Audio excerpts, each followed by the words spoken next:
Hello and welcome to the Ask the Industry podcast, episode 114. I'm comedian Simon Caine, and for those of you new to the show, this is the podcast where I interview the most influential people from the worlds of stand-up, comedy, radio, and today, the live circuit / the Edinburgh Fringe. That sounded more aggressive than I was expecting. Jo Caulfield is a comedian, writer and blogger who started her career out writing for Graham Norton while running her own open mic night between waitressing shifts. I got her on to talk about developing her relationship with her audience, what she likes and hates about TV panel shows, as well as her thoughts on the Edinburgh Festival and her relationship to it, as well as the social media persona that she cultivates between her and her audience all year round and how that helps her at the festival. This was an incredibly detailed and honest and brutal in places episode. I loved putting it together and hearing her thoughts, which were as fresh as they could ever be because we recorded it just after the Edinburgh Festival had finished in 2018. I think comedians at all levels will get something out of this. I also think fans of comedy will get a look behind the curtain in such an in-depth way of someone who has a really high profile but kind of is picking and choosing and navigating this industry in such a interesting and decisive and calculated way, and how she's able to continue to make choices to help her career progress but on her own terms.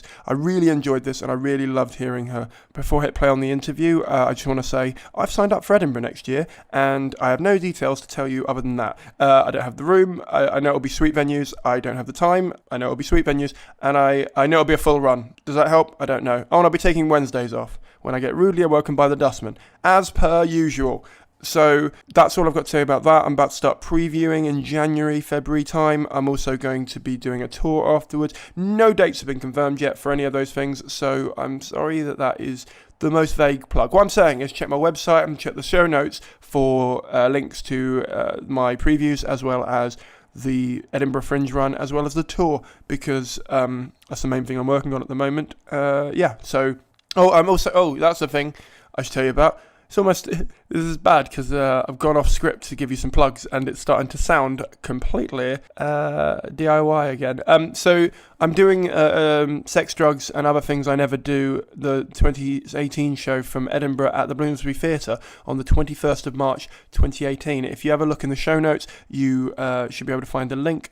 Please do come down to that if you can. If you want a discount code, if you came to like a preview or you came to see me at another time, please tweet me something that means I know that you listen to this. Tweet me. My favourite macaroon flavour is strawberry, right? Tweet me that so I know you've listened to this and you came and saw me or something like that, and I will give you the discount code. I don't want to put it out in the world for everyone to see because I don't want anyone who isn't a lovely loyal listener to get that discount code. So if you can come to see that show or you can bring some friends or whatever, please do, as it might be getting recorded for a DVD release thing, because I'm trying to master all of the antiquated mediums possible. I did a book last year and I'm doing a DVD again next year. Be great. I might look into parchment paper next year. That'll be a fun thing to work on. Anyway, so that's about all I need to say, but please do come down and support. If you're new here, please do remember to hit the subscribe button. If you're old here, please do remember to give us an honest, ideally positive review in iTunes. And either way, please do remember to join the Facebook group. It's called Ask the Industry Podcast, and it's on Facebook, obviously. But for now, without any more delays, this is Jo Caulfield. Yeah. I always start with jokes. Right, I need to have some good, strong jokes for next year.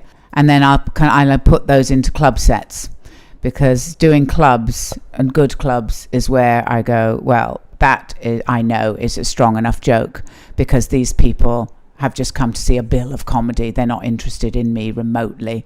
So it's standing on its own as a joke. I'm also on with comics who are fighting fit at doing 20 minutes. So it has to be a good enough joke that they could do it as well. That it's of that sort of standard. So this year I had some jokes. I had an opening joke about Peaky Blinders, people wearing those Peaky Blinder hats, and saying, well, it's really good because then if I look, I've forgotten my joke already. That's how the festival is. So what was it? Oh yeah, so I'd see a lot of men wearing those Peaky Blinders hats, and that's quite useful because then I can tell from quite far away that they're a bit of a wanker. And it's a really just strong opening gag, because it sets me up as like, and they're like, oh, that's what Jo does. Oh, she'll just, slam things down and be rude, but it's fun, and then start with a few jokes so I feel strong, and then put them in club sets. And the more involved stuff comes much later, where I thought, well, I do have a thing about, I find it interesting that men talk in a conversational way. They talk in facts. And my husband has mates where he goes, oh, we just talk about football all night. I go, what do you talk about? Football all night. Someone else, he has a mate, and they talk about music all night. That's what they do, all night. Occasionally one of them will talk about something emotional, and my husband will be like, oh, it's a bit weird to start talking about his wife, And so that, a whole thing I wanted to do about men and facts, that came doing actual preview shows where there's an audience of, and I've got good over the years of knowing who runs good previews, because that's the hardest part, is finding a good preview, because there's absolutely no point. And I think I only had one that I thought, this isn't a preview. It was in some sort of centre for people who weren't doing very well in life in Hartlepool, and I walked in and I went, oh, this is like a community centre. This audience is just a completely disparate group. They won't understand what I'm doing, and not that I'm esoteric, but they're much more, I'm going to have to bring this to them and just do the jokiest bits out of it, because I don't want to do the bits that aren't like that, because they won't work and that'll put me off them. But finding good places where you go, no, if you can get, there was one I did in Ormskirk, he runs a really nice one, and he said it's only 40 people, but it's packed in a small room, it sells out, they know what it's about. And that was one of the first ones I did, and that was great, because then it gave me lots of confidence to mess about and see where, right, this is a good area, that isn't a good area. And it changes a lot from the beginning of the preview, what I think the show is going to be, to what it ended up being in Edinburgh. And because I was rehearsing for the play, the last piece in my show this year, I do a piece about pornography and about threesomes, basically about finding some porn and going, oh, isn't it weird that it's threesomes, always two women and a man? And then I asked men, and there's fun in that, because they always say another woman. Would you have an extra man or an extra woman? They go, an extra woman. And then I go, do you know some men say, well, I wouldn't, I'm just happy with my wife, because some men do say that, but then of course they feel really caught out. But I did that, and then I write a porn film, but it's all very silly. It's from the point of view of course, I would go, oh, that's nice, someone to chat to, and I'd bond with the woman, and then I'd go, oh, I've had sex with my husband a lot. Let me, tell me what you think of it. And that kind of developed by doing it. And then I wrote another porn film which is all callbacks, so things in the show come into the porn, and that would be the end. And I only did that once before Edinburgh, because I didn't have time to get it together. And I did that, but again, it was a very good preview that Jason Cook runs in South Shields, Custom House there. It's a good audience for comedy, and that was the last thing I did. And I didn't know if the callbacks would work. You're doing it going, do they remember that I said that thing about Paul McCartney? Oh, they do. Oh, great. And so then knowing, all right, then I can put more. And then I put more callbacks in, because I realized, of course, the audience are paying attention, and you can just mount them up.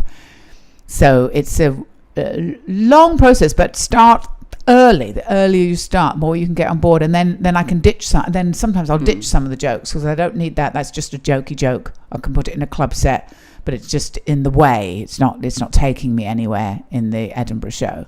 So your writing process for an Edinburgh show versus a club set sounds like disparate, in that your club set kind of is just not offcuts of it, but like the kind of punchier offcuts of it. Yeah, punchier. You just can't stay on the same subject for as long in a club set. You can, like, I've got some stories that I do in stand-up show, and I can do them at a club where they're really into me, or there's a more concentrated atmosphere, like not like at the Comedy Store, because that's just too big in a way for this. But I have done these stories in clubs, but you have to kind of gauge it on the night and go, no, I think I could do it. And also my stories nearly always have a strong punchline, because there's nothing worse, I think, than going all that way and then going, oh, there's nothing at the end. just you enjoying my company, that's not enough, I feel. So there has to have a strong punchline. But sometimes so you do, and you can see the audience going, why is she still talking about that? It seems really weird. No, she must have been talking about it for 3 minutes. And they sort of start to panic, because that's not how long you should talk about something. There's a certain amount of time, and then you have to move on. Or you take that subject, but you go somewhere else with it.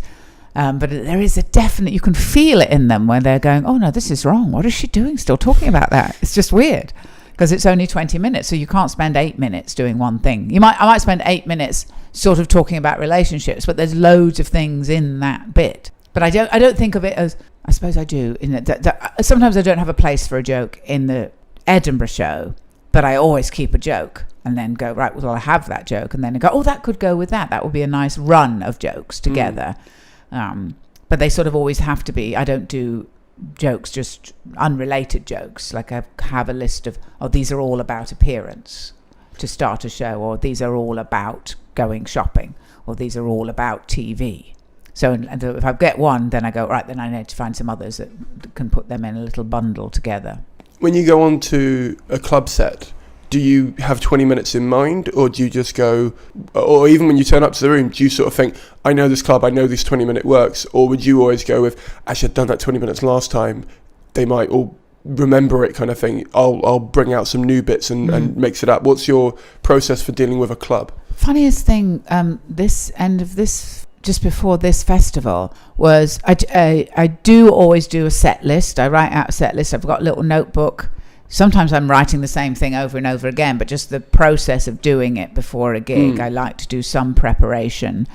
Because as soon as I think, I didn't prepare, you go, well, that wasn't so good. Oh, because you didn't prepare. So I like the process of doing it. And also sometimes it reminds me, and I'll go, oh, you've forgotten, because I'll do that as well. You've forgotten a part of that joke. You've been doing half the joke.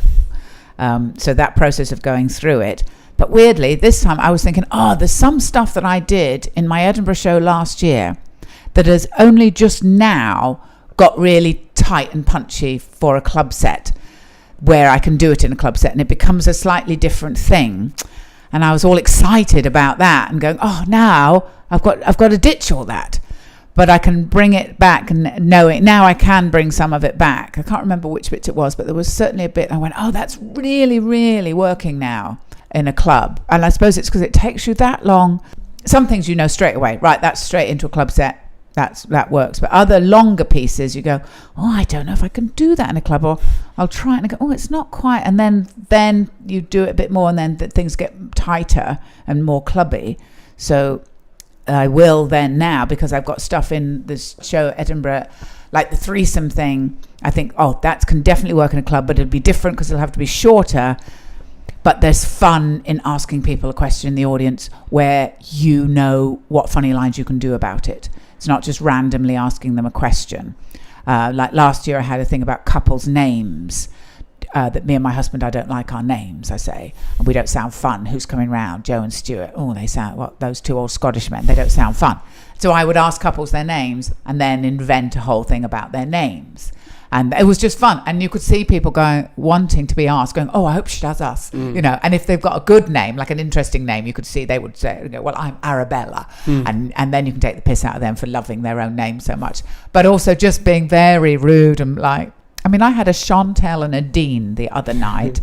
And they could have, I said, no, you're like a Laura and a Richard, and you're from Surrey and you're lovely. But they had these terrible sort of Essexy names. And it was just really funny to play with that. And you go, God, who knew there was so much in people's names? And then I would come back to me and my husband and how actually, if you don't like their name, you should change it. And I said, you've got to change it early. And I should have said to him, instead of Stuart, I'm going to call you Julio. And then we'd be Joe and Julio. And then you sort of have a get out of it. So I thought the thing with the threesome, I thought, no, that's a good thing. And also the describing the threesome of going, and we can chat and we can talk about it. But that will definitely work in a club. So I think I've got first gigs back are actually a weekend at the Comedy Store. So I'll do a mixture of stuff I know definitely works, and then that I've done in clubs before, and then this stuff, new stuff to put in, and I'll be developing a new 20 then from that to go, I'm going to do that 20 for a while But I always sort of mix in other things because it's just, then you go, oh God, there's so much. And go, oh, but I quite fancy doing that. So I could put that in. So I know some people just have a 20 and they go, that's my club set and I'm going to do that for 2 years or whatever. But I never do that, which makes it more work for yourself. But I feel it means that I want to be excited about what I'm saying. And as soon as I go, yeah, that works, but I'm a little tired of it, put it aside and you can have it again later. But put it away and then put something else in. So I'm sort of constantly kind of refreshing it. And then you'll go, oh, well, because I've put that bit in, then I lose that bit. So now I've got to add that, So that'll be a thing to do, is to go, what is going to be your 20-minute set for this autumn? And it'll be a little bit of rearranging going on. But then that keeps it interesting as well. And when you retire a sort of 20-minute set, like, have you got like sort of I'm bored of it, or I've done it on TV, like especially TV comics I've spoken to have gone, you pretty much have to burn it at that point. But then some people have gone, actually they come to see it because they're kind of like, oh, I've seen it on TV, oh, I know this, or I know this one, she's done this one, it's really good. Like, do you find that promoters, if you send them like a clip of you doing like McIntyre's Roadshow, they go, come down, we want that? Or do you think they come down and they go, just do what you want? I've never heard a promoter say anything like that. Ever. Okay. I suppose they know me anyway, so I've been on the circuit. So I suppose this is different if you're sending it to a promoter who doesn't know you. But I think increasingly TV is so disparate. We're all in our niches, so it's not the thing. I think I did the first series of McIntyre, and that did make a difference to my profile. Now I don't think Live at the Apollo makes much difference now. Because people, they're seeing so many comics, they're seeing so many, they don't remember. They remember if they really like somebody. And I think, like you, if you like a routine, you like a routine. So if you did the same thing on everything, and I have seen them and go, God, is that the only piece they have? Because that's what I see them do everywhere. Then that's bad. But I think you can just rest things for a bit. I did do a line and then I think, oh no, I can bring that back. I can rest things for 5 years or something. And then if I feel like, oh no, that would fit beautifully in there, because I feel it's my stuff. It's like a musician. If you want to do it acoustic, it's your song, do whatever you like with it. If you want to rearrange it, and re-record things. So I think of all my material as like mine to do with whatever I want.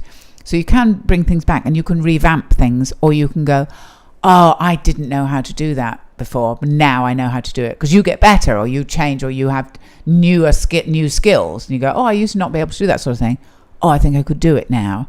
But I don't really worry about things that I've said on television. You worry immediately afterwards. After it's gone out, you worry for a sort of maybe 2 months that you think everyone is going, but we just saw that on television. But then you realise they don't, and they don't remember. Or like you say, they actually quite like seeing it because they enjoyed it. And how do you, because obviously Twitter is a place where people can love and hate you very quickly when they've seen you on TV. How do you deal with like Twitter haters, and how much do you embrace sort of people that go, oh, I loved your, do you let that big you up too much, or do you kind of just keep them as they're just all comments and I don't take any of them on board? It is a tricky balance, because I sort of feel you can't take either. So if everybody, it's not to dismiss their opinion, but if people are really enjoying the show and they're tweeting, I really, really loved it, and that's that, I sometimes don't read them, like especially in Edinburgh, because I think, yeah, but you don't know what you're talking about. You've come and you've enjoyed it, but I've got to keep my eye on what I'm doing, and because I know my faults, and they'll go, oh, you'll get too comfortable and you'll be rambly. I have to make myself stick to the words and keep it tight. I'm always saying, well, keep it tight. I always say to myself, tight jokes, loose show. When you're doing the actual material, that's tight. When you're talking to people, that can go, but don't do that with the material. So I honestly try. It's weird because you're sort of trying to be engaging with people, but at the same time not to let it affect you of going, oh, but they just love me. They really love me. So, it doesn't matter. And then if people hate you, they don't bother me so much, the haters, because I know that not everybody can like you. So I don't really understand why people get so upset by it. And I've got in trouble with people, certain comics, who I think there's a sensibility around now that I don't have. And I thought I was being supportive. Somebody had put a thing saying that everybody hates them on social media, and somebody had said some really nasty things. And so I put a thing saying, but you've got to realise it doesn't matter. This isn't about you. This is just a thing they want to do. This is someone who doesn't know you at all, and you don't know them, and they're saying something because that is what they have chosen, to say something mean to someone they don't know, and it's not based on anything. Then I got a massive reply from them, and I thought, oh, now you're doing it to me. Of going, well, it's not like that. It's really hurtful, and you shouldn't let people get away with it. And I was like, oh, right, well, if you want to stew in it, I think some people like to stew in it. I do kind of think, so what? You know, and then people go, but they said they wanted to rape me. I go, well, people have said they want to rape me. You know, they do say terrible things, but it's a hobby. That's what they do for a hobby. And no, they shouldn't be allowed to say things like that about women. And no, they wouldn't say it about men. But they say the other things about men. They look for whatever is, you know, the thing that you're allowed to do for that person. And they know that they can say women, you know, oh, whether it's age or weight or unattractiveness, you know, whatever it is that they can attack women on, they will do it. And so I'm always surprised when they go, well, it's really misogynistic. They wouldn't say that to a man. I go, no, but they'll attack them in a different way. They know conventionally that's a way you can attack women. So I think I just don't see why you let them get you. They're not people who know you. It's controlling your reaction to the problem more than anything, I think, because everyone lets little things get. I mean, if I get a tweet from someone that went, "You were shit today" or something like that, of course that's going to hurt me in that 3 seconds once I've read it. Yes. But after that, I sort of go, well, what, you know, we can talk this out if you want. You can tell me specifically why I was shit, or I can just go with, well, you're never going to come. And again, this is not me going back to the, you'll never see them again. But the kind of, I'm not for everyone, and I don't want to be for everyone, because if I was, I wouldn't be getting anywhere. So you can take the time to do that if you want, or you could have taken the time to tell someone you like that you like them. And I just think if you're the type of person who would take the time to just say you're shit, you're not the type of person I want to come back and see me, because you're only, you know, you're probably looking for negatives rather than enjoying yourself. And I don't want people that don't want to enjoy themselves. No, that is exactly what they're doing, because then, you know, when I sort of see what they do, and then I look on their timeline and I see, oh, you're doing this to loads of people. That's why I say it's their hobby. That's what they do. One person, there were certain things that happened, like with the Scottish referendum. I realised, no, I have to keep out of this living here, because and I have loads of friends who are SNP, big SNP supporters. Most of the comics up here are. So they will disagree with me and say, oh, it wasn't just SNP, it wasn't just SNP. But to me, I thought, no, you've got some crazies, and they were very violent people on in their language, and also it's just relentless, like a whole horde of them, and then they'll poke each other and all come down on you. And I just thought, well, this isn't a fight I can win. It's not fun, because I'm trying to find the pros and cons here, but of course you can't. Because I nearly did a tweet about Alex Salmon today, and I went, oh, don't, Joe, don't, because you'll just, you know, then you'll poke the stick into the nest, and then they'll all come at you, and that's just not fun, because there's too many of them as well. And I think, there's no room for discussion either. So sometimes you have to go, well, I'm not gonna get involved in that. Sometimes you get involved in something and you go, oh, I didn't realise that was a swarm of wasps that was going to come out. You think you've said something quite innocuous, but then you go, oh, right, people are really upset about that. So, right, yeah, I know what you mean. You can never quite tell what you've said until you've said it. And then it's really hard, because people, especially tone is lost written down a lot of time, so people just take what they want. Like there were some people, so this year, for example, a lot of women got to the final of, I think it was either the newcomer or the best show in the comedy awards and stuff, and obviously there was loads of discussion about that given what happened last year. And I was a bit like, okay, well, have your say. We don't need to make it too gendery here, because what happened last year? I can't even remember. Well, if we stick with this year for now, I think it was last year. There were more people at certain specific venues, and it was more. Was it last year? It might have been last year or the year before. It was basically all men, Right. And there were no women into the final. And then this year, I think it was about half, or it's about three quarters to a quarter. I can look it up, actually. I'm looking like a tit now, I'm forgetting the numbers on it. But there were just a lot more women in the thing. Yeah. And obviously, there was a lot more talk of, sort of balance and gender equality and all that sort of movement. But then there was also discussion of whether there's a quota or whether there's an agenda behind the award. And there's an agenda behind every award because there's a prize. Do you know what I mean? Like, if you have a prize, you have a criteria. Therefore, you have an agenda to who you want to win. So it's not a surprise to me that there's an agenda behind every award. But people act like there's some sort of Illuminati, secret BBC hands moving things around. And it just seems really odd to me. I mean, you've won 2 awards that have labelled a woman in it. So, like, you won the Chortle that funniest female comedian awards a little while ago, and the funniest woman in the Laughter Awards.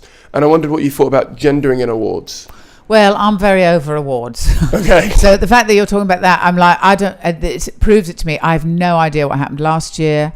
This year, I tried to keep out of it. I know Larry Dean was nominated, or I think he won, maybe. I don't know. And I was pleased because I think he's very good. I also think he's very sellable, because sometimes they give it to someone and it makes me laugh because they go, you can't do anything with that person. Yeah, they did a great show, but they cannot be used anywhere. And then you find out, oh yeah, you see, Brendan Burns, couldn't do anything with him. And that happens to a certain amount of people. And then at the same time, and I'm going to ask her, so a friend of mine was on the panel, she's a journalist, and I go, I am never seen because I go, oh, this is when you talk about quotas, I go, okay, so everyone was going, oh, but no, this person is only going, so what about older people? The fact that I consistently come up with new shows and new ideas in those shows and new inventions in the shows, that counts for nothing.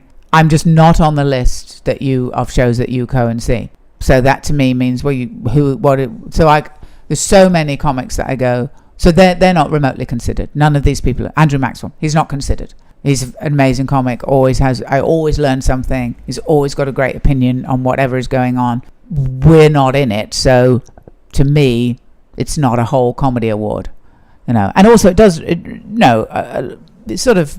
I think it's just best to keep out of it because it's so odd and strange. And some people you go, not at all. Some people go, yeah, absolutely. Awards are useful for putting on. So anything I've got and go, I'll put it on. I got an award from Scots Gay Fringe this year. Scots Gay for a Fringe show. That's really lovely. So I can put that up. It's like your stars. Put it up if it'll sell tickets and things. Totally. Yeah. I make this comment without any judgment or comment on anyone who actually got to the final of this year. Yeah. But what I found really interesting was all the comedians I particularly love and go and see and sort of, or even want to see or whatever it is, tend to be someone who's been going about 20 plus years or 15 plus years. And most of the people that get to, obviously the newcomer will avoid that just because that's the new one. But for the best show, I'm always like, how come there's never anyone, or it doesn't ever feel like there's anyone who's been going X amount of years. And don't get me wrong, I'm not saying that someone who's 22 and has been going, like a year, hasn't got an opinion or hasn't got a valid opinion. I'm just saying, I think you're better the longer you've been going, usually. Like, obviously, there are some people who never improve or never, and I get that. But it just seems odd. And then you have things like the, I think it's called the Silver Comedian of the Year, or like the old comedian. They have like awards for. Oh yes, it was called Silver something, wasn't it? And again, you go, well, I what is that about? I was just like, I don't want to be part of that. Yeah. And that's not me being ageist. Just go, why are you putting me in that? Why would you do that? It just, I don't know. It just seemed ludicrous, to put everybody in little things like that. Of these, oh God, no. Yeah, so it's weird. It's just always, it comes down to the thing of just, but I suddenly thought, oh no, I do have a point about that, about the age thing.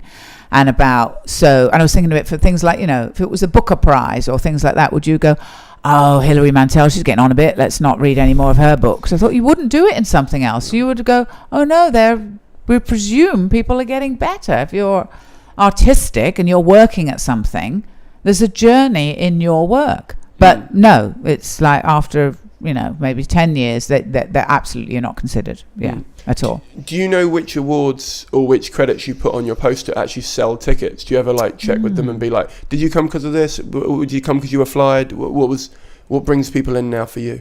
What brings people in for me, I think, I know from talking to people afterwards, because I do a charity collection, so I always talk to people afterwards, which I think is nice as well anyway. And they say, see you next year, which is lovely. See you next year, Joe, like I'm their pal. We saw you last year, or we always come and see you, or our friends said to come and see you. So an awful lot of word of mouth, and consistency, that you're on their list because they've seen your shows before and you haven't let them down. So that's why I think it's a thing of, you can't just do a show going, oh, I got away with that, because you don't know. They won't come and see you again because you think, oh, that was okay. It wasn't great. It was okay. Well, then why would they come and see you again if it was just okay? So it has to keep up a standard. Twitter definitely helps.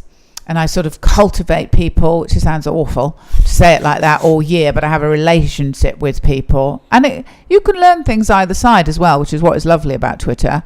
And then it also widens, because I'm very into certain types of music. So then I get some old punks coming along, and that's really nice as well, next to my more kind of Radio 4 Surrey people that come.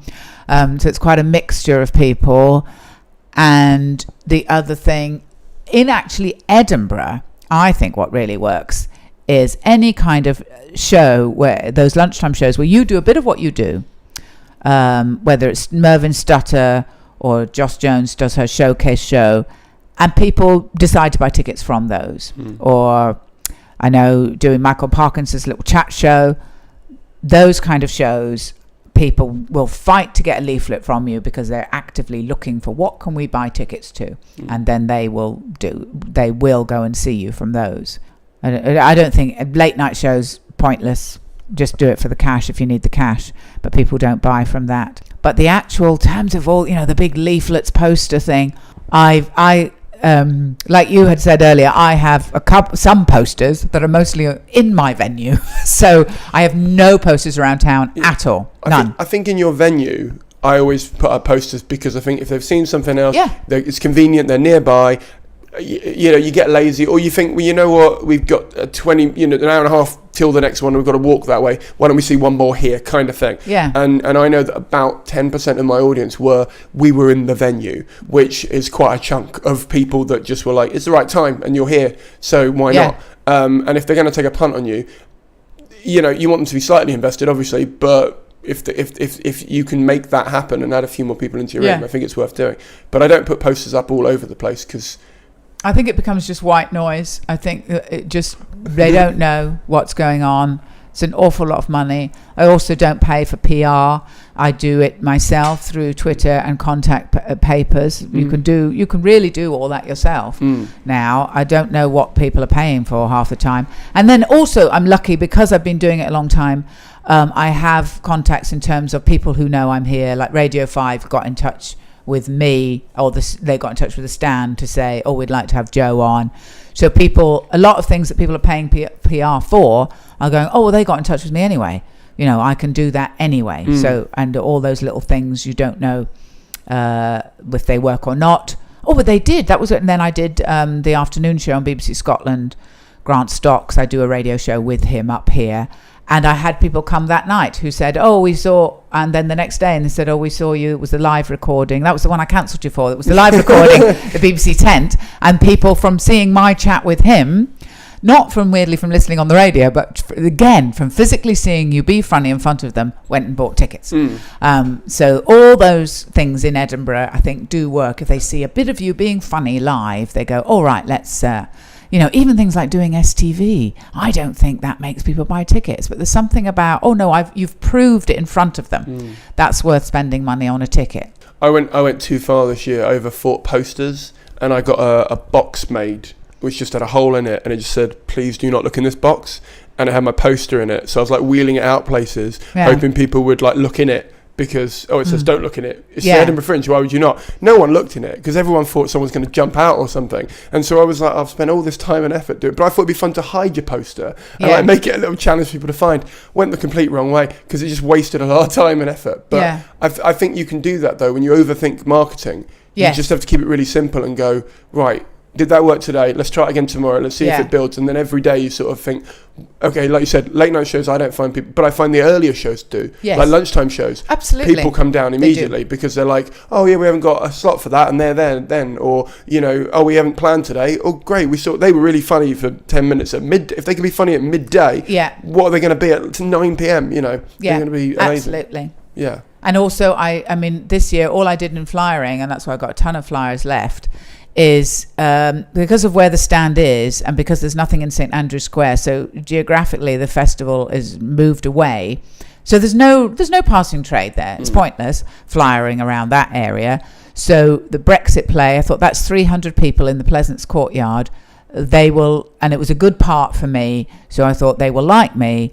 I'll have my flyer, and I said, just do the queue when they come out. That's all I want you to do, because, you know, and then you're not allowed to flyer in the Pleasance if you're from somewhere else. So I said you can flyer sort of as you leave, but you won't be allowed to flyer around the Pleasance after that. But I thought, well, that's a great target, because that's 300 people at once who've just seen me, and the flyer said, oh yeah, they're taking them, you know, and that's the thing when people are going, oh, is it her? Yes, thank you, we'll have it. Yeah. But and then that was all the flyering I did. I didn't do them anywhere else apart from when I went like to Mervinstutter or something, and did that. Then you give your flyer to them, and they do a very sensible thing of they give everyone a bundle. Right. They have a little paper bag and it's got everyone's flyer in. So they don't have a gamut of people to get through. They just take one of these bundles, which is a neat way of doing it. Yeah. But I think there's a lot of smoke and mirrors and nonsense talked about with the PR and the poster and the big campaign. I think a lot of it is it pacifies the ego of the comic. And I've done that myself one year going, oh, I need big posters up. And then they put up posters and went, well, did that make any difference, Joe? Well, I feel better because I see them, and then realised that got more secure maybe. And went, well, that's nonsense, you know, because it's not worth the money of it. I think it's just building up and that people know you're there, and always trying to find other ways to do what we were saying, other ways to do 10 minutes somewhere where there's a lot of people and they can see what you do and then they'll buy a ticket. You do a new show every year, and obviously there's the word of mouth of people saying you're great.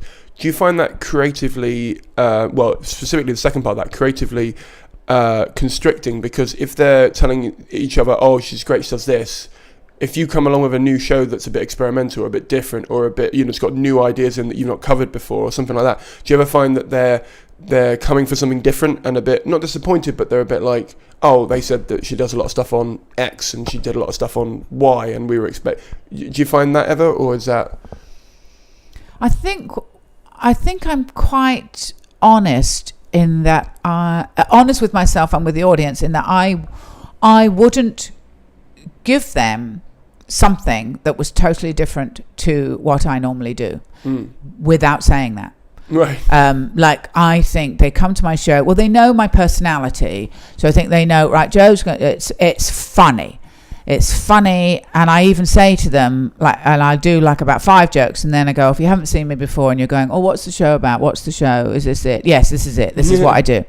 And I say, if you're looking for something deeper, fuck off now. And then because I think it's just, I mean, I suppose I just do what I do. So I know that it's always going to be of a certain tone. But there are, within that, a lot of what I try to do is the variety is in the different ways you can do comedy. Like, I want there to be lots of jokes, but also routine. So then have more observational routines. Then have something that is interaction that I have worked out how I get out of it. So it's got an end to the interaction. Then something that's a story. I had 2 sort of short stories that had punchlines, and then something that's not me just talking, and that this year was reading the porn films that I'd written. So it's finding devices and finding what are all the many different ways that I can do comedy in an hour, so that there's lots of variety and it's not just me talking. So I think about much more about that. And so they might go, oh, it's different this year. She did a little act out thing. But really, they're not. They're just going to think, oh, it's still Joe.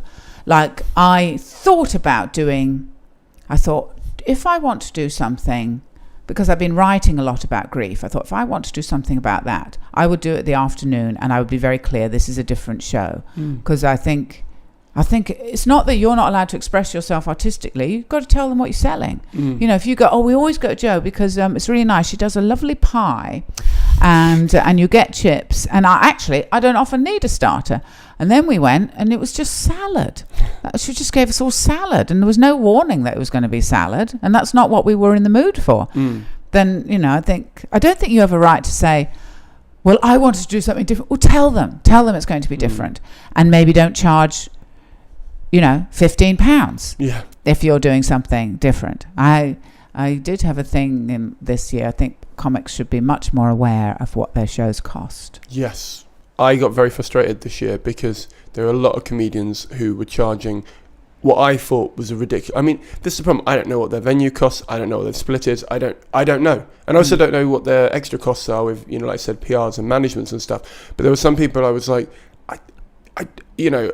Let's say you saw famous comedian Y, who's been going 15 years, do a tenner, and then you saw new comedian Z doing one for 15. You're like, I'll come see you in London then when you do it for a fiver at the Bill Murray, or, you know, whatever it is. You know, it just seemed really odd to try and... But again, the problem is I can't judge it too much because, again, if you don't know what it's costing them, then you don't know what that is. But I do know what you mean, as in, especially economically with Brexit and with people being a bit not tighter, but just aware of things that are going.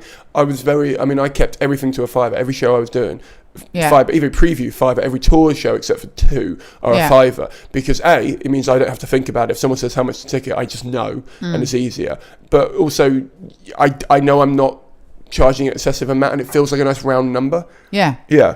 Who picks it for you? Do you your management? Well, I think no, I do. Okay. Because my agent doesn't have anything to do with Edinburgh, except that she just comes and watches the show. Because when I went to her, I had already had my arrangement with the stand, so she has nothing to do with it. She wouldn't take any money, so I do it all myself. And the stand asked me how much you want your ticket to be, and most of the evening shows were 12. And I've had it at 10 for a while, and I just thought I'd rather keep it at 10. It feels like like you said, 10 is a nice round number, and also I think it's only an hour. On tour, I do 2 45 minutes. It's an evening with, isn't it? But this is just an hour. I think that's a fair price. And also the stand, I know, is different because they give you a much better split. So I do very well. That's fine, and I think that's fair on the audience. And another thing that I don't like that the venues do, but I just think comics should know what their ticket price is. And I'm always surprised when they go, I didn't know they did that. The venues putting up the tickets on Saturday nights, I think is wrong. Because I think Saturday night, that's when people traditionally, people with a lower income go out on Saturday night. That's their big night out. So it's so basic capitalism. More people want to go out on Saturday night, so we're going to hike the price up. I just feel as a comic, you should be, you know, especially everyone's supposedly being all lefty, you go, well, that's just being greedy. Just don't be greedy and say, no, I won't have that. But I'm surprised how few get involved in the pricing. The other thing I thought this year, some free fringe shows to the point where I'm going, you're going to ruin this for yourselves. I thought, I can't see another show where I have to listen to that bucket speech, where people were saying, shows uptown are £15 and £20. No, they're not. Some weekends are £18. I'm in a venue. I'm not charging £15 to £20. So they were telling people to put in £10 in the bucket. People next to me had got out fivers and then went, oh no, you have to, and they got out more money. So I thought they'd been totally bullied into giving £10.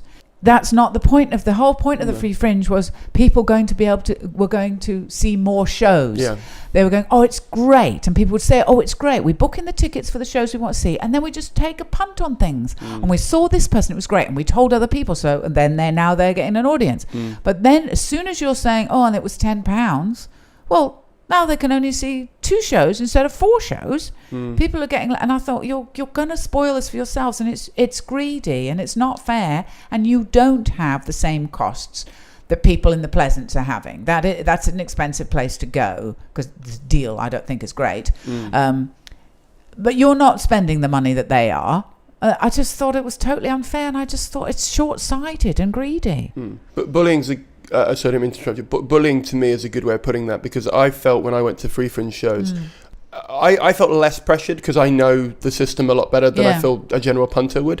But every time I heard that speech, that frustrated me, and I tried my best when I was doing it to basically avoid that comparison, because I don't think they are comparable. Like, when you come to a Free Fringe show, you come in for kind of a little bit more rough around the edge, a little bit more fringe, if you like. Like, literally, you're coming in for something that you know is a little bit more budget. The performer is greeting you and putting on their own music. Exactly. Yeah. So for me to go, well, it's a tenner there, so it should be a tenner. You're like, well, no, like you've got a room in a pop-up venue in a sort of squat that usually isn't used for anything, whereas they've got a classroom in a uni that's getting a lot of funding as a result of this festival. I get it, because it helps get more money in the bucket, but then you're going, do you need the money, because everyone needs money, but do you need to make them feel that way? Why can't you let them make their own decision about what to do? And I don't know. Yeah, it did make me feel uncomfortable on a couple of shows where you're like, just be honest with me as an audience member. Say, you know what, it costs money to put on the show. If you got a fiver would be great. If you're not, a couple of quid would be amazing.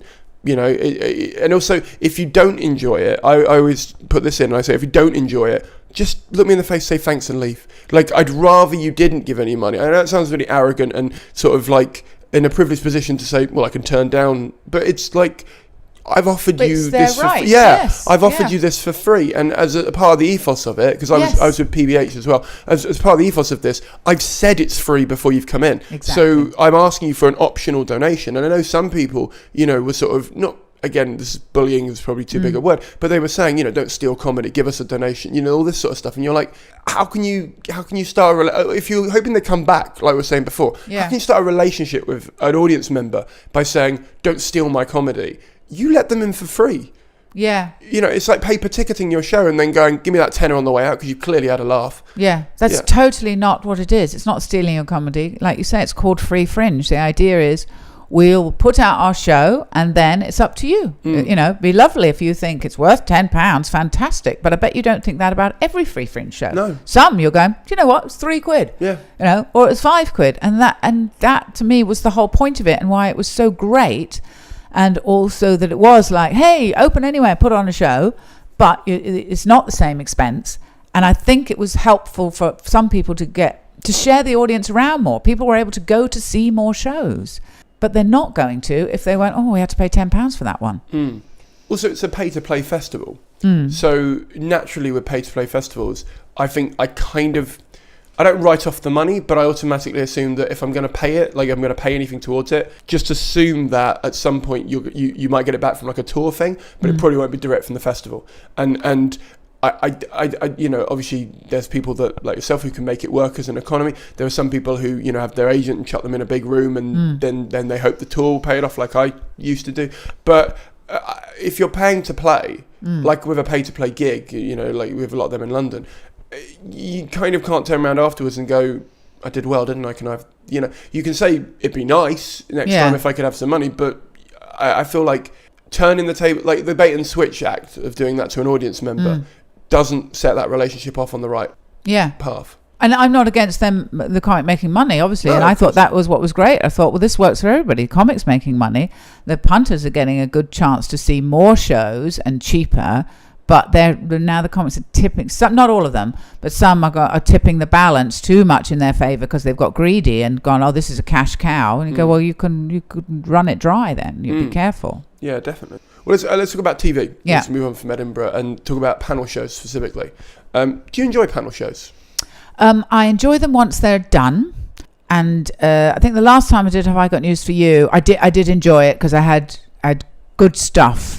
Because, what they do is they basically go, these are the stories that are in the news that we'll be talking about. And it was Robert Mugabe had lost the election and they were saying that his wife was wanting to take power. And I was like, oh, God, Robert Mugabe, this is a tough one. But then I thought of it. I thought about it and I had some good routines. So I really enjoyed it. And also they give you plenty time on that show because there's not as many comics. That's why people go on about Mock the Week. Well, it's so competitive because there's 7 comedians. Have I Got News For You? there was just Paul and me. The host wasn't a comic, and the other person was a presenter, although she was funny. So there's much more space for you to get in a joke, and also there's less likelihood that somebody else has already said it, because that's the other thing that happens on Mock the Week. You know, you're automatically, a lot of you will think of the same joke if it's topical, and go, and then go, oh God, they've said that one, and that was the only one I had on that subject. And also it's sort of quite short stuff, whereas Have I Got News for You, I thought suited the kind of things I do more. So I enjoyed that. And I do a radio show here, which I love doing, BBC Scotland, because I went, oh, this is such joy, because they do it like it's a quiz. So, and the idea is that people are playing along at home, but you can just be funny as well, but not in a way where you have to write a load of jokes the night before. It's just, oh, do I have any thoughts about Led Zeppelin? Or how do I know so much about roads in England? Because I'm on the road, and you'll have a little story, and it was just much more anecdotal and like conversational, but having a quiz as well. And then they have a quick fire round, which is just a great way for you to just think off the top of your head, to think of silly, funny answers. And that's very enjoyable, and it's a fun team, so I do like that. But there's, obviously there's pressure with anything that's high profile. High pressure, high reward is the thing. So, you expect them to be that you're going to be a bit, And then some things you go, well, I don't think it's me. Like I did news quiz, and I thought, I don't think it's me. I just don't know why. I felt like, I suppose I don't do topical stuff. I don't do politics because I get too angry about politics. I mean, I genuinely am quite political, so I find I can't be funny. I just want to yell about all of them, and I hate them all. So I find it when people are making sort of jokes in a way that flatters the, oh, Jeremy Corbyn this, I just go, he's just a disaster. What, I get so angry about it and then everyone's like, well, that's really not very funny. Or they'll be funny about an injustice, and I go, I can't be funny about stuff like that because it's an injustice, and I'm already angry about it. So it's just, I thought, well, it's not for me, I think. But I like stuff where it's more about life, then that's more where my comedy is. So, but they're very good for profile, that's the thing. And it's become much more of a model now of it's like a big advert. The best thing you want is to do something like Live at the Apollo, anywhere where you can do stand-up. It's like you're being paid to do an advert for what you do. I did the John Bishop show, and it was and they paid well, and it was a nice clip, and you go, that is, what more could you want? That's you doing what you do, and that people see you, and then they would like you and want to follow what work you do and buy tickets on tour or see you in Edinburgh and things, and that's the way it's gone. Now Sarah Millican doesn't want to do her own TV show. That's an incredible position to be in. She's going, no, I'll go on panel shows, and I'll go on the one show and do what I do, but has chosen not to do television because she didn't really enjoy doing her own show. That's amazing. I like that, because that's the power in the comedian, the power of live, but it's also because she has an amazingly high profile, so you can do that. Whereas most of us are going, oh, I just need, I need to get a couple of bits of telly and radio just to remind people who I am. Yeah. I just need that, And luckily they repeat things, so people think you're on TV more than you are, so that's good. People are still saying, oh, you're on Mock the Week, when I haven't done it for years. But it's just that, just to see your face, or if it's a talking head show, just to see your face. They go, oh, we saw you talking about disaster movies the other night, and you're like, oh God, people do watch those things. And I think it's also that you've got to be, as long as you're yourself and you sell yourself, because sometimes you've got to be very careful, well, not so much men, but women have to be very careful sitting in a makeup chair, because makeup people are bored, and usually they're doing a load of men and they've got nothing to do, and then they get a woman and they go, oh, brilliant, do you want false eyelashes, do you want this, do you want that, or do your hair all up? And I go, no, because that doesn't look like me.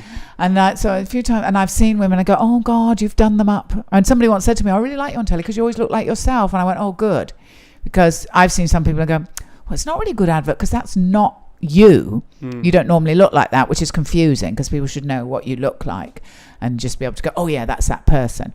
So I think always try to be the you are on stage when you're on television, which I think was why when I went on the one show, I thought, the acerbic Joe Caulfield's not on the one show, because I've realised, I'm a little harsh for there, because they like everything. That's the thing in light entertainment. And I realised, if you go on those shows, you've got to do it the way they are, but somehow be yourself, because they love everything. Everyone who comes on is amazing, and they love everything, and they love everyone. And you see that, like, this weird, like, scariness in their eyes. It's like what's that? A sort of bullying joy that you must like everything. And I'm not like that at all. And I think I made a remark about it was music. They had a stupid thing about what music women like and music men like. And the women's songs, why have the men got all the good tunes on this list, And they were like, but don't you like ABBA? And I went, yeah, but I don't just like ABBA. And I think, when they said, something really catchy, I said, by catchy, do you mean shit? And then they were like, and their horrified little joyous eyes went, she said something she didn't like, know. So I went, right. So I think you have to make a decision. Like, you can't go on those shows and be moody and like, I'm not here for this kind of show. Well, don't do it. Or I have to go on there and go, right, how do I make it, and how do I do that show but still be myself? And don't look in their eyes, because they've got that sort of madness of enthusiasm for everything, no matter what it is. Yeah. Because you're going to be edited in a way that you can't control.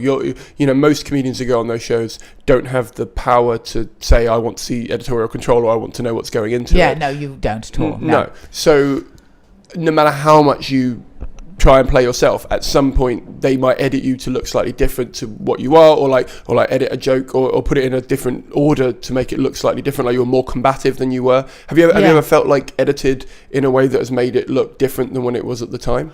I don't think so, actually. I know some people have been on things and gone, the way they edited it, I was hardly on at all.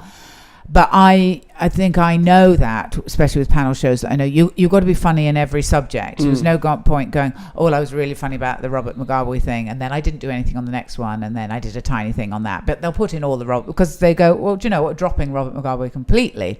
So I know that you have to be funny in everything. So some people sometimes feel they were unfairly edited to go, it looks like I hardly said anything, but I did. And you go, well, they chose to make that subject the big subject. I know you only did one joke on that subject, so you have to kind of prepare in that way for everything. But I don't think I've been unfairly edited. No, I wouldn't say that at all. I think it was more, I'd go, that was my mistake, that I didn't realise what kind of show it was. And also you have to change a mindset sometimes. Like, it was funny enough, it was the one show again, it was Paul Merton, and they did a whole thing about his name, Paul Merton, and who he might be related to, and it was their terrible sort of comedy piece, badly researched, and I was sitting there going, well, that's not his name. His real name's Martin. He's not called Paul Merton. I thought, doesn't everybody know that? How do you not know that? And I thought, what's he going to do? Paul Merton, quite nicely, but just straight away went, that's really good. What a shame I'm not called Paul Merton. And just like awkward. The whole thing collapsed, but I thought I would have gone, I really hate those kind of contrived bits of badly produced comedy. But he just deflated it, but in the nicest possible way. Yeah. So he was true to himself. He didn't go along with it and go, or he didn't apologise, because it was their stupidity. Yeah. Whereas I think I might have got very annoyed. I have to control my being annoyed sometimes, yeah. When you go on these, is it a case of you're looking at it, like you said, it's a paid advert, or is it a case of a stepping stone to being more famous, or is it, what's your discussion with, is it your management, I assume, who helps you get these, or do you get them on your own? Yeah, I suppose they would get it, or sometimes things come directly. Yeah. But I suppose it depends. Like, I would never do that. I don't pay for PR. So if I was doing a tour, I suppose what happens with most people is they're doing a tour, they've got a PR, and the PR has said, you're going on this show. So you've paid somebody to get you on it. So that's a different thing. Whereas I would go, right, I do need people to see me. I mean, I never think of it in terms of, fame is such a horrible word to use, but I don't think of it. I think of it as more, well, I need more people to know me and like what I do. That's the thing. I need to be on there, but I also need to be myself and hope that they like that and then want to come and see me. it's a necessary thing for people to want to see you. For people to need to know what I look like and to go, oh, that's Jo Caulfield, she does comedy, that's my livelihood. So, but I don't, that way madness lies if you're going, well, I'm doing this show and then I'm going to be huge. Because also be careful what you wish for, because having friends that are very famous, it's not easy. It's not an easy life, I think, sometimes. And I don't know how much of that I would want. I think everybody, most people I talk to would like to be their level and a tiny bit more. But even people who are really famous, they want more. And you go, oh, when does it stop? That is kind of crazy. But I know, I need a more profile to have a better tour, and that would be nice because then I can do what I do. But at the same time, I stopped touring because I missed clubs. I love doing comedy clubs, and I love hanging around with comics in a comedy room, And I feel sorry for very famous comics who go, oh, you don't get to do that. I mean, again, Sarah's done a very clever thing she's recreated that in her little warm-up tours, and she does new materials, and she's on there with other comics, and it's a fun night. And I think, well, that's a really good way to do it, because otherwise you miss, it's a fun thing. Yeah, totally. And you've written for other comics before, and I wondered whether you'd ever ask someone to write for you, like if they'd given you a subject, or you needed someone to banter off of or to bounce ideas with. When I had a radio show, you definitely need writers. And sometimes it's people to bounce ideas off with. But a guy, and he's not a comedian, he sells antique fabric. But he's very into comedy. But I will, if I'm doing a panel show or something, I will banter with him or go, what are your thoughts on this? And he'll just tell me thoughts, and it's just good because it starts me thinking. I need somewhere to start from, because a blank page is a terrible thing. Yeah. Of going, oh right, so he thought this about whatever the subject might be, Brexit or something. So that could make me think of that, and it just helps me start. And I may not use anything, but it's helped me start. And I think it's worth it. I'll pay him just to get my brain moving. Because just staring at stuff going, well, I don't know where to start. And then go, oh, that was interesting. You had a thought about that. From that thought, I've now got another thought. Yeah. So, you need to have people start you off on stuff like that. But things like, the festival and thing, no. Then I don't have writers for that. Or generally just for stand-up, no. I find when I change medium, so like if I'm writing something down for Twitter, or I'm putting it on Facebook, or I'm performing it live, or I'm putting it in a podcast, whatever it is, I try and think about how they're going to consume it before I put it out. Yeah. So like with Twitter, I try, even though we've got a bit more leeway, I try and make it as punchy as possible. Yeah. Whereas on Facebook, I might make it a bit more flowery, or like I have a bit of a build to it or something like that. How does your writing process change when the medium changes? And also, how does your performance style change, if at all? Yeah, I like Twitter. And Twitter, I find I can be, Facebook is soft. And I don't really use that for work, I don't think. I put stuff out, but it's sort of a large, sort of family and friends, although as my friend pointed out, but you don't have 3,000 friends, Joe. They're not your friends. And I go, no, they are my friends. But I don't think of that particularly as a work thing.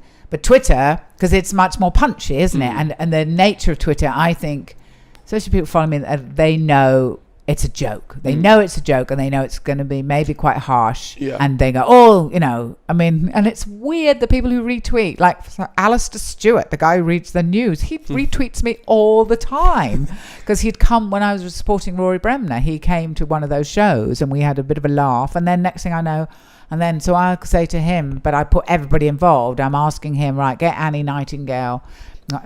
Nightingale to say this when she's reading the news, what do you have suggestions?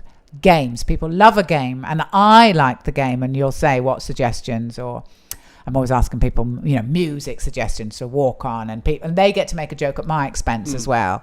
They'll be something like, old dogs or something. I don't know, but they'll come up with things that are quite rude to me, and that's quite nice that they can be rude to me back. So, I think about it, and I think interaction is very good. People like to do interaction, and it's just very enjoyable, because it's a free thing, and it's a back and forth, and And I've found out about things through Twitter that I wouldn't have known about without Twitter. But I think the tone to me is much clearer on Twitter, that I can be harsher, more acerbic. They know it's a joke. Very occasionally people are like, well, that's a bit mean. But I'm like, but I am mean, so don't follow me if you think it's too mean. So I think that's easy. And I mean, stand up, I wish, it's so elusive. I wish there was a way, but there isn't. But then again, if there was a way, it wouldn't be the sort of glorious mystical thing that it is. It's that thing of, I know that by sitting and trying to write, it makes my brain work, and I may not come up with anything, but I'm a great believer in the subconscious doing stuff while you're doing other things. And I do think writers need to have empty space time as well, where you do get in a zone. I find this more for writing pieces. If I'm writing a piece, I really do sort of sit and look, make cups of tea, walk around, go for a run. I used to listen to podcasts, and now I found, no, I'll go through the piece I'm trying to write. And I did that yesterday, and weirdly I went, oh God, I've run 10k. I never run 10k. But it was because I was really, really thinking. But that's a different process to the stand, and that I sort of know how to do that kind of writing. But stand up, you go, oh God, how am I going to come up with a joke? Pressure, under pressure, always. I've got to be on a panel show, I will think of things. People are staring at me, I don't have a punchline. Your brain edits the punchline perfectly. That's why I'll often record when I'm doing new, because I'll write it on stage a million times better than I could write it. And then sometimes, have you heard that, where something comes out just fully formed? You go, couldn't tell you where that came from. No. Absolutely wasn't even thinking something I was thinking about. But just came out. But then when that happens to me, I always worry, have I heard it somewhere else? Have I read it somewhere else? Have I done you know what I mean? Because sometimes if it feels so perfect, you're like, oh shit, I've got to Google it, I've got to look it up and stuff, and you don't know sometimes when you're like, oh crap. But when it's your, like when it's just like yours, it feels the best thing in the world. It's fantastic. And I tend to know if I've heard something, because I remember people's routines quite well. If there's something I really like, so I don't tend to worry about that. And occasionally some people will have something similar, and I'll always say, I've got a thing similar, so mine goes this. I'll say it immediately if I see someone who's got something similar to me, because the last thing you want is somebody saying to them, oh, Caulfield's got a thing that's like yours, so say it when you see it. And then sometimes it is and then you've got a bit of a routine, especially if it's observational, to go, oh right, people really hate that as well. It's just a small observation about people not getting ready in the security queue at airports. And then that developed into a routine of me saying that if my husband were a terrorist, I would know, and I do a bit routine. And what I like about it is I get to say things like, with him saying, but I wanted to set up an Islamic caliphate. Well, you can set up an Islamic caliphate when you put up those Billy bookcases. It's just lovely, like really common words with that. And that came out of that routine. And you're going, I don't know how that started. But it started from thinking, how do the wives not know? And then doing, what would be a husband-wife conversation? Then you can add more to it.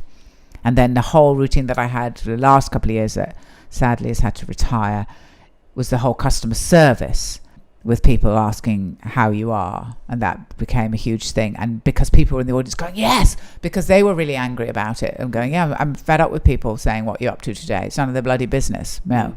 And weirdly, some of the shops have stopped doing it. Someone in Marks and Spencer's, they said, we've been told not to do it now, because we've annoyed British people. We're not like that, We'll have a genuine chat if we want to chat. But so it's just so elusive stand-up, And there are people, when I've written for other people, I've written with people like Graham Norton. He still has Rob Colley writes his jokes, and Rob is one of those people who's like a machine.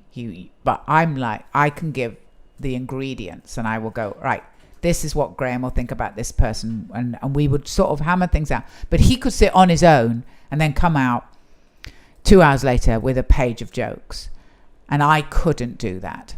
I just couldn't. I don't write in that way. I might have 3, and then I would have to go on stage and work out other things. Yeah, when you start writing for someone new, like as in you're doing their jokes, how do you gain their trust? Is it a case of you've just been friends for a while, or at this point I'm assuming it's because they know you? Yeah, they know me. But and when you first started doing I was doing Graham's warm-up, and they had trouble finding writers that had the right sensibility. It was all male writers, and they were writing very old school gay man jokes, like very John Inman-y, and he was like, no, I am actually a gay man and I fuck people. Yeah. So can we have things that are where I'm not pretending that I'm not gay and things. And Rob was already on board, and then they just gave me a trial, and we worked really well together. And sometimes, he would go, right, the joke will be these are the ingredients, and I could come up with a punchline for him, or I could, give opinion. It just worked. We worked very well. I mean, we worked together for like 7 years doing that and doing celebrity joke. And because it was topical, I never felt like I was giving anything away, because I thought, well, these aren't lasting anyway, And it was really good learning curve as well. And then I wrote, but there's a completely different way of writing, because it's not really writing. For Ruby Wax, she had a game show and she needed chat. So it was an earpiece thing. I would say what she should say to people through the earpiece. Like real time? Yeah, in real time, which was a really odd job. And she would, I was amazed how much she would trust, that she would just say what was said into her ear. Yeah, there's a lot of trust in that. Yeah, but that was, because I've got if you've got comparing skills, you can host a game show, because that's what it is. Yeah. No, I always find it interesting how, predominantly I'm a writer, and I find it, when I say predominantly, I just have more of that work coming in at the moment, so I just sort of go that way. But I find it really interesting how people, A, find that work, and B, continue to get trust from people, because ultimately, there's a lot of, if you're not going out and saying it, it's all well and good in a little room where you've all had like a meeting for an hour about a joke, and in the room you get the context of it and you get the idea of it because you've all been there the whole time while the process has been building. But one person has to go out there and say it. Yeah, I think the way we used to do it on the day of Graham was that the researchers would have all the news stories printed out for us, and Graham, me, Rob, and the producer would read through. Graham would read through the news stories, and then he would say, and Graham would do it in like a riffing way. And so if he said something funny, right, we write that down. We also know which stories he's more interested in as well. So some of it he's writing himself, but also he would be like, oh God, I'm not interested in that. Oh, boring. And so then we go, right, we know the subjects. And then lunchtime, we'll have a draft. And then what would happen then, which was weird, was the producer would read them in Graham's voice, and Graham would listen to them. And it was funny, he didn't want to say them until he was saying them in the run-through. And then Graham would go, oh, that's funny. Oh, that's funny. That's laughing. And then the producer would sometimes go over a joke. He goes, I'm not hearing laughter. Yeah. And that was a really good thing for me. And I think about that a lot in certain things. You go, is that funny enough to make that punch in your stomach where you laugh out loud? And you go, it's not. And it's quite, I'm not always right, but it's quite a thing to develop in yourself to go, am I hearing laughter? No, that's amusing. It's not laugh out loud funny. That could be funny to write in a piece, but that's not funny enough. And then it would whittle down or go, right, add more to this. And then Graham would do, the first time he'd do the jokes would be the camera run through. And he liked it if the cameramen and sound men were laughing. He would get confident and go, no, I think these are funny, or that one. Occasionally he'd go, I'm not feeling that one, but I'll give it a go for you. And then, because we're standing at the side of the stage, so if it doesn't work, we have to then go, oh, really sorry, Graham, because that didn't work, but you did it for us. But that didn't often happen, but then, they could edit things. But there was one that we thought was hilarious, and because me and Rob were laughing so much at it, Graham said, oh, I'll do it. They clearly think it's hilarious. Got nothing. Absolutely nothing, which then made us laugh even more. It's like, wow. But it's a funny thing to develop that sense of when things are funny and when, because sometimes you just don't know. Sometimes I don't know until I'm saying it out loud on stage whether it's funny.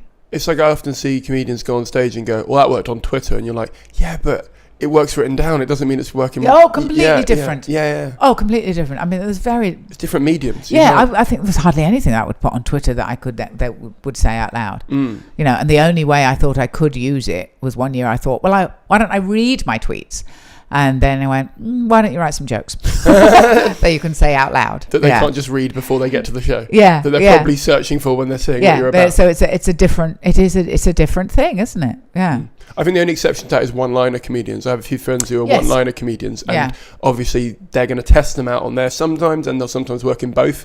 But often I'm like, okay, you can kind of read your Twitter feed if you can remember it all. Yeah, occasionally I've had something on Twitter that I've gone, oh, that is a good joke, I could just do. But usually, no, they're for there. How do you, or have you ever had imposter syndrome where you've got like you've been offered a TV role, or you've been offered a thing on a panel show, and you've ever felt a bit like, oh, like even in the early stage where you've gone, oh, I'm definitely ready for that, or when you get there, have you ever felt, oh God, I'm the new one here, they all know I'm not ready for this, or have you ever felt like that? Yeah, I think you do feel like that. I think everybody feels like that. Feels like, oh, this is quite daunting, because it's not. The thing about panel shows is you often don't get a chance to learn how to be good at them. Like you're doing stand-up comedy all the time, and then the thing is, they go, well, appear on this and don't do what you normally do.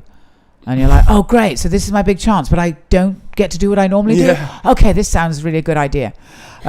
So there's lots of things to learn of what kind of material to have, how prepared to be, how much are you going to look at that piece of paper, or are you going to, now I go, try to have the things in your head, try to be in the moment. And then the hardest thing of all, try to be relaxed. And now I've learned that sometimes you're just not going to be relaxed. And the best thing, of course, and you can't fake that confidence. You just can't. And now I know there's some things I do and I go, oh, I was totally myself. I was totally at home and I was fully firing in all cylinders. And then other ones I'll go, right, you're probably not going to be firing all cylinders. You're going to find, that I always think of it as like go up into cupboards in my brain and then go, oh God, there was nothing there. Or the door's just locked, I couldn't get in. Whereas when you're totally in the great state, you can get into everything, and you just think of things off, so you don't even know where it's coming from. It's coming straight out of your mouth. It's great, and that's where you want to be. And the more you do it, the closer you can get to that.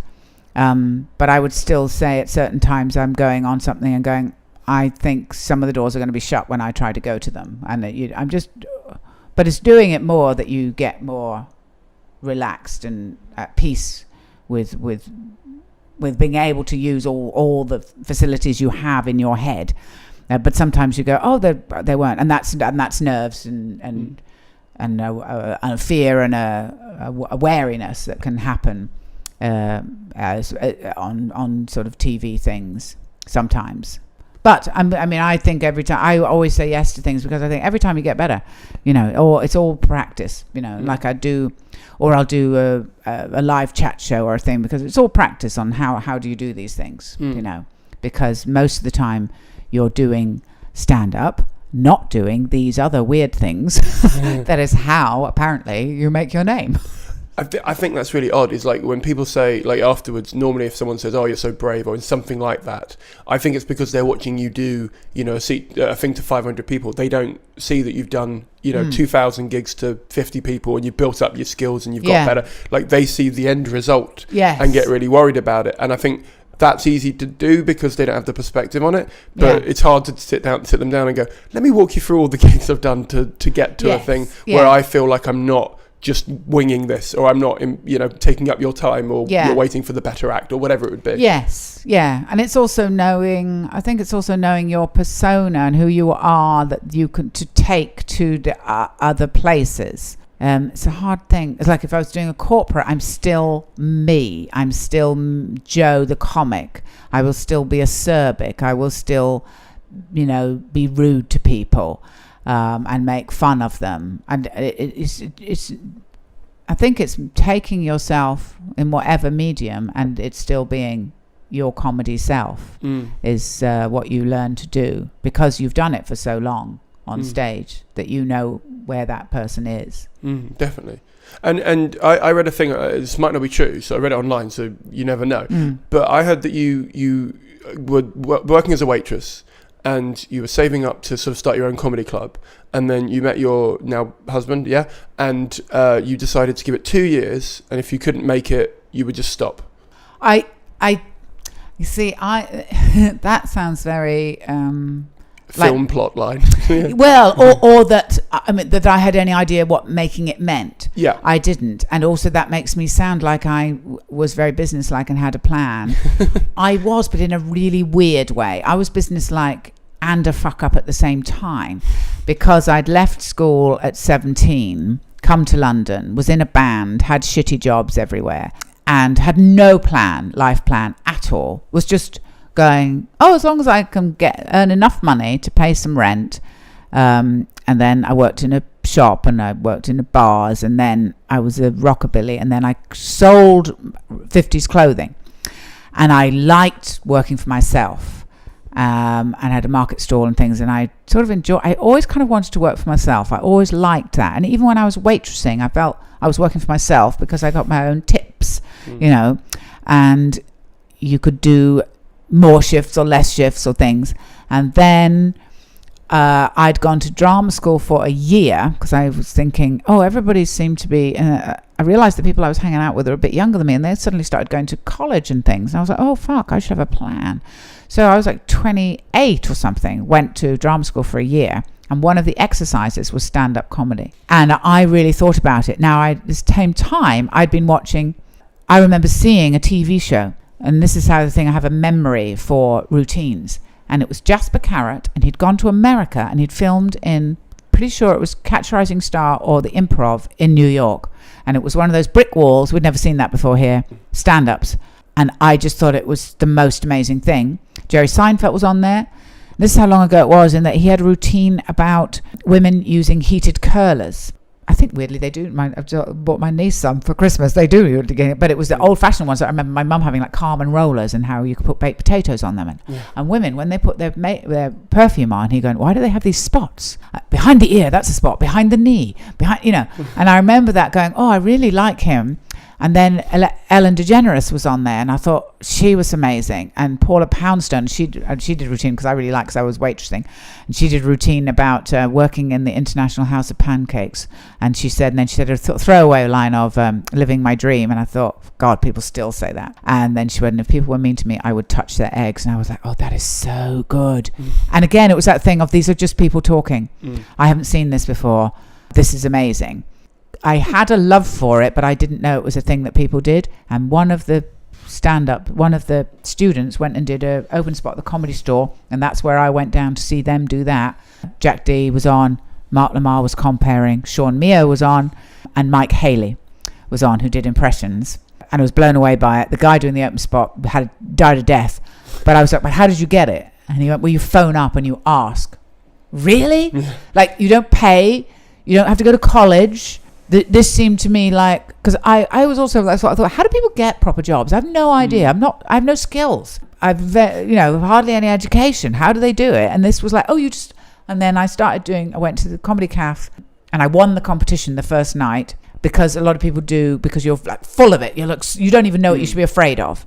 Then that's when I was like, because I had an amp and a microphone and stuff from being in the band and things, and going, all right, if I run my own night, then I can compare it. And I think 2 years seemed at that time maybe an inordinate amount of time. So the idea that I would stick at anything, because I didn't stick at anything, would be amazing. So I think it was more that I was going, well, 2 years, I mean, that's really a long time. So I'll give it 2 years. And then I'll have to chalk that up to yet another fad that I've gone through, like the drumming and like the singing and like the selling the clothes. And, this is just another thing that Jo did, and then she did something else. But I thought it was the thing for me. Yeah.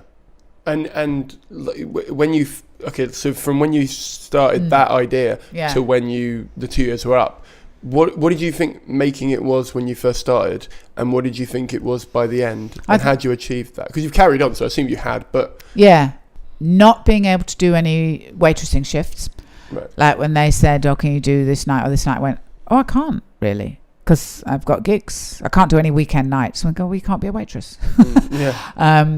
So, and I was travelling away. They said, can you do Sunday lunch? No, because I'll be driving back from Chester. Oh, well, you can't be a waitress. So to go, and I'm now making a living. And I think, and then I started doing some warm-ups, thanks to Laura Shavin. She got asked to do warm-ups. They wanted a woman. And she said, I can't do it, but I think Joe Caulfield would be good at it. And I did that. And that was Graham Norton's producer, Graham Stewart. So then he got me to do Graham, because Graham went, I don't want a man. I don't want like an old bloke going on. That was all very mainstream warm-ups then. Well, our sort of comics didn't do them. And then he said, well, there's a woman, Jo Caulfield. He went, I know Jo, yeah. So she could do it. So I think it was doing Graham and then writing and then going, well, I suppose that took a while, but I think it was buying a car and going, I've paid for this car through jokes. And I state that to myself every single time. I look at it and go, right, this house, jokes. Everything's bought by jokes. And that's fantastic. And just writing more jokes and going, that's all you have to do. Like you can get sidetracked. I was sidetracked by people in television going, write a sitcom. Here's 2 years of your life down the shithole. And then going, and I took my eye off stand-up. And then I really concentrated. And I just concentrated on being good at stand-up. And I don't think it was my idea. I think I heard Bill Burr talking about that. If you get a disappointment and it's people in television saying they can do things, and then you go, they can't, and they've wasted my time. And he went, I just concentrated on what I do, and that's what I did. And I concentrated also on fun things. Then of going, I'm going to do a fun evening. Radio 4 have commissioned it, have they? That wasn't the idea. It was the idea was to do a thing for fun and to explore it. And things have come out of, if you just concentrating on more material. I need more material, do things for fun, try things out, see where this is going, then opportunity comes. Do you think you could do the same thing now if you started today? It's very hard to say, isn't it? Very hard to say. One, they'd go, she's quite old to be starting. I'd have to go into that silver competition, wouldn't I, to make a name for myself. I was lucky I started, late then. I was late to start, I was already 30, so, that was late. But I didn't think it was late. I think it meant that in weird ways, I think I've had, not life experience, but I thought I've done a lot of shitty jobs. My friends are very varied from different parts of my life. I think it gives you a good overview. And I'm also I find sometimes comics go, you're not aware that these people in the audience, they've paid money, they've worked, you owe them something. I'm not of the thought that they should necessarily be honoured to be in my presence, and if they don't like it, it's their fault. I do believe I have, as long as I feel I'm still being myself, then they have a right to expect a funny show. Yeah. These are the last quick fire questions. Yeah.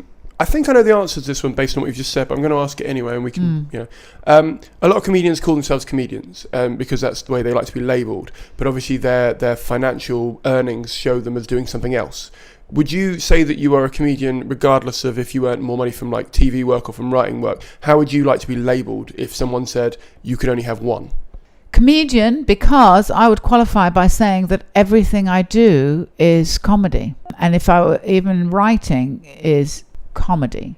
TV is comedy. So it's a comedian, and a comedian will have different genres. But I'm a comic or a comedian, yeah. Okay. What's the biggest mistake you've ever made, and how did you overcome it? Mistake. There are things that have happened that I thought, I should have followed that up. Or that was bad advice. Like an agent gave me very bad advice, whereby I didn't take up an offer from a TV producer who wanted to do a pilot of my own show. And I thought, and she told me to turn it down.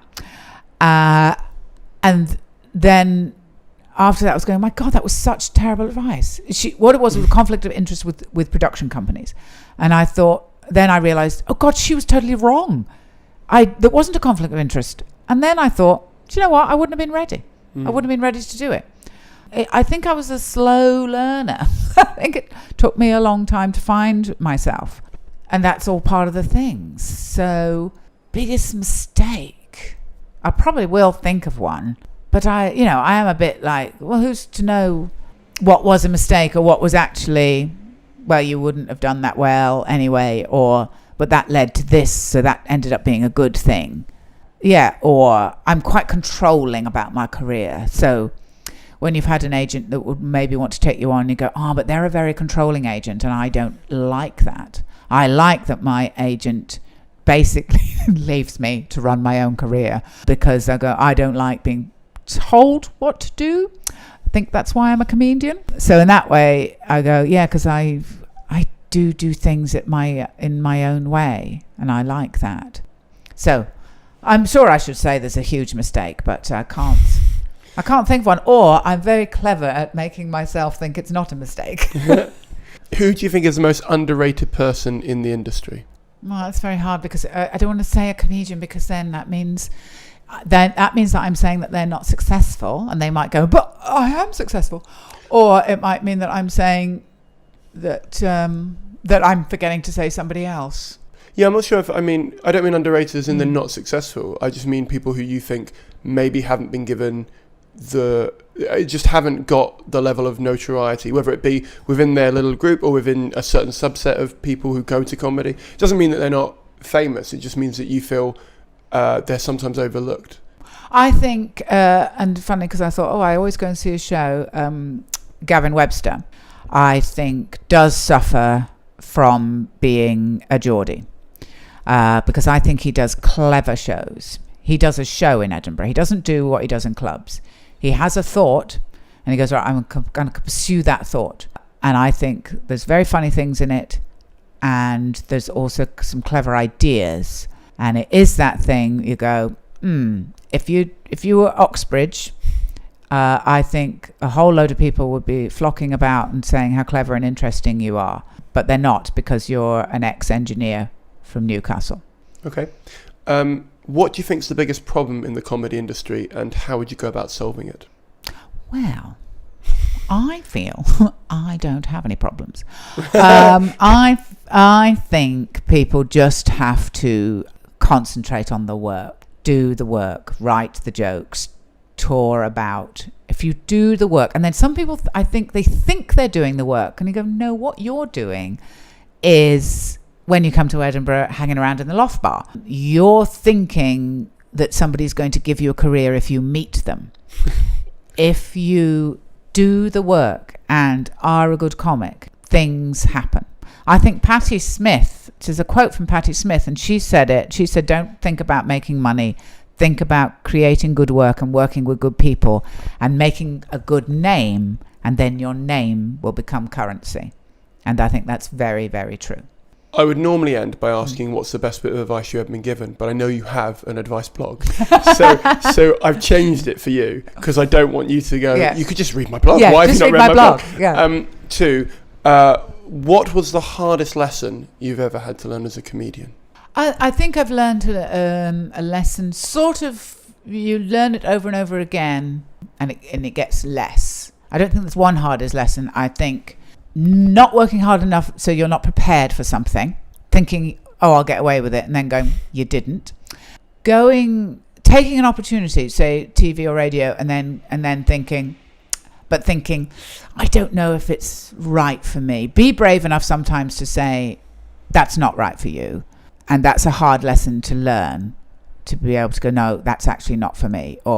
And then I haven't had it for a long time, but even live work, sometimes you can go, I didn't really feel it. And then you go, because you didn't connect.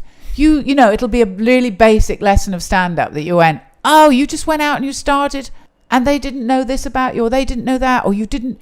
And you go, oh, God. And sometimes you go, Christ, you have to learn this. Sometimes you have to learn this thing all over again.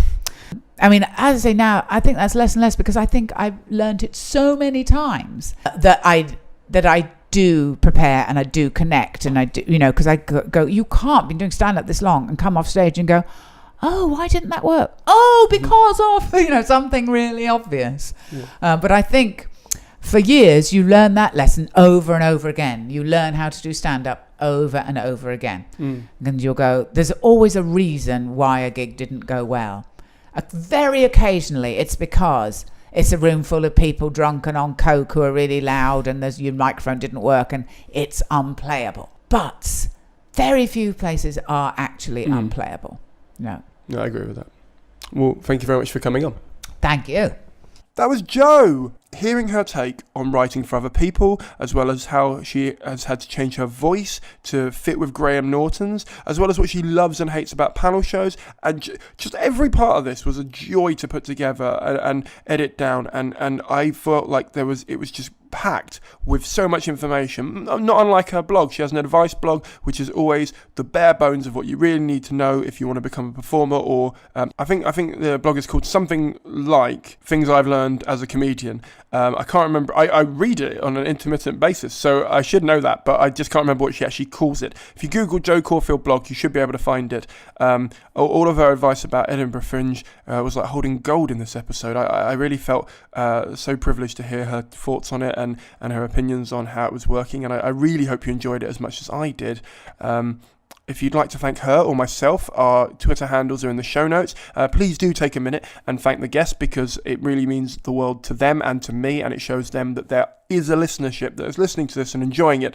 And so if I ask them for an introduction to someone else, they are more willing to do that, because they're like, hey, I knew that there were people listening and it was really lovely and I had a great experience and all that sort of stuff. So you're helping the show out by doing that. If you enjoyed this episode, why not give the episode with Beck Hill a listen? She talks about her relationship with her audience and the Edinburgh Fringe, as well as moving to the UK from Australia. Or the episode with Phil Dupitis, who talks about his hindsight views on being one of the team captains on Nevermind the Buzzcocks, as well as why he does the free and paid Fringe at the Edinburgh Festival. Both episodes I am ridiculously happy with, and I think that they are definitely worth checking out if you haven't already. Really quickly before you go, I'm doing Edinburgh next year, just a heads up on that. I don't know the time, I don't know the venue. I know it is Sweet Venues in the Grass Market, because that's as far as I've got. I know it'll be a full run, and I'll be taking Wednesdays off as per usual.